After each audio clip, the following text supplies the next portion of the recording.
ឥឡូវនេះខ្ញុំប្រាប់អ្នកគ្នាពីរបៀបផ្ញើលុយពីកម្ពុជាទៅវៀតណាមដោយរហ័សស្វាទភាពហើយអត់ថ្លៃសេវាទៀតទេហើយសំខាន់ណាអ្នកគ្នាអាចបង្កើតកុងធនាគារបានខ្លួនឯងទៀតទេនិយាយទៅស្រួលខ្លាំងមែនតើមកអ្នកទាំងគ្នា download app ហើយបន្ទាប់មកអ្នកគ្នាចុច like skip នឹងទៅអ្នកទាំងគ្នាបំពេញលេខទូរស័ព្ទហើយចុច next អញ្ចឹងទីទៀតគេនឹង send code មកអញ្ចឹងចុច confirm អ្នកទាំងគ្នាអាចជ្រើសរើសបានជាមួយនឹងអត្តសញ្ញាណប័ណ្ណជាមួយនឹង passport អញ្ចឹងវាយលេខអត្តសញ្ញាណប័ណ្ណយើងចូលទៅហើយចុច next អញ្ចឹងបន្ទាប់មកគេនឹង verify មុខយើងជាមួយនឹងអត្តសញ្ញាណប័ណ្ណរបស់យើងហើយអញ្ចឹងកន្លែងនេះសូមអ្នកទាំងគ្នានៅកន្លែងណាឲ្យភ្លឺឲ្យឃើញមុខឲ្យច្បាស់នៅពេលដែលយើង scan មុខបានជោគជ័យហើយយើង scan អត្តសញ្ញាណប័ណ្ណរបស់យើងម្ដងនៅពេលដែលយើង scan ហើយអស់ហើយយើងសូមមើលព័ត៌មានរបស់យើងឲ្យបានត្រឹមត្រូវហើយសូមបំពេញព័ត៌មានកន្លែងណាដែលអត់បានបំពេញហើយបន្ទាប់មកសូមចុច next អញ្ចឹងកន្លែងនេះសូមអ្នកទាំងគ្នាបំពេញ email និង password របស់អ្នកទាំងគ្នាចឹងនៅពេលបំពេញហើយអស់ហើយសូមមើលព័ត៌មានច្បាស់លាស់ម្ដងទៀតហើយសូមចុច agree ចំណុច I agree with the terms and conditions បន្ទាប់មក verify information ដល់ពេលជោគជ័យហើយអ្នកគ្នាចុច back to log in ចឹងអ្នកគ្នាបំពេញលេខទូរស័ព្ទនិង password ដែលអ្នកគ្នាបានបង្កើតមិញទៅបន្ទាប់មកចុច log in ហើយបើអ្នកគ្នាចង់វេលុយទៅវៀតណាមចុចកន្លែង international transfer ហើយចុចកន្លែង remittance to Vietnam ចឹងអ្នកគ្នាចុចកន្លែង bank ដែលអ្នកគ្នាត្រូវវេទៅបន្ទាប់មកបំពេញលេខធនាគាររបស់អ្នកទទួល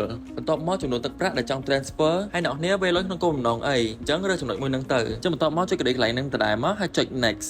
ការវេលុយបានជោគជ័យហើយ yes ខ្ញុំប៉ុណ្្នឹងហើយចាំការទៀតបើចង់ផ្ញើលុយទៅវៀតណាមកុំភ្លេចប្រើជាមួយ MB Bank Cambodia My Bank App បើមានចម្ងល់អាចតាក់ទងទៅភេទធនាគារគាត់បាន